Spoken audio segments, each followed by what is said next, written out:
സൗദിയിൽ ചൂട് കടുക്കുന്ന സാഹചര്യത്തിലും ഹൈറേഞ്ചുകളിൽ ശക്തമായ മഴ ലഭിച്ചു. ഏറ്റവും കൂടുതൽ മഴ ലഭിച്ചത് അൽബഹ പ്രദേശത്തായിരുന്നു. രാജ്യത്തിന്റെ ഭൂരിഭാഗം പ്രദേശങ്ങളിലും താപനില 40 ഡിഗ്രി സെൽഷ്യസിന് മുകളിലാണ്. സൗദിയിൽ ചൂട് കനക്കുകയാണ്. ഭൂരിഭാഗം പ്രദേശങ്ങളിലും താപനില 40 ഡിഗ്രി സെൽഷ്യസിന് മുകളിലാണ്. കടുത്ത ചൂടിനിടയിലാണ് രാജ്യത്തിന്റെ വിവിധ ഭാഗങ്ങളിൽ മഴയെത്തിയത്. കഴിഞ്ഞ 24 മണിക്കൂറിൽ Mecca, Medina, Asir, Tabuk, Jizan, Al Baha പ്രദേശങ്ങളിൽ മഴ ലഭിച്ചിരുന്നു.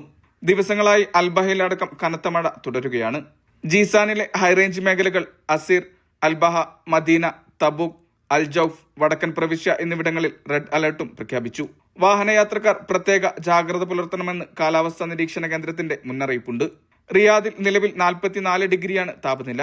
ചൂട് ഈ ആഴ്ച മുഴുവൻ ഇതേ നിലയിൽ തുടരുമെന്നാണ് മുന്നറിയിപ്പ്. ജിദ്ദയിൽ 39 ഡിഗ്രിയും ദമാമിൽ 45 ഡിഗ്രിയുമാണ് ചൂട്. ജനങ്ങൾ ധാരാളം വെള്ളം കുടിക്കണമെന്നും ഉച്ചസമയങ്ങളിൽ സൂര്യപ്രകാശം നേരിട്ട് ഏൽക്കരുതുമെന്നാണ് മുന്നറിയിപ്പ്. Mishal Cherpulassery, media 1, Riyadh.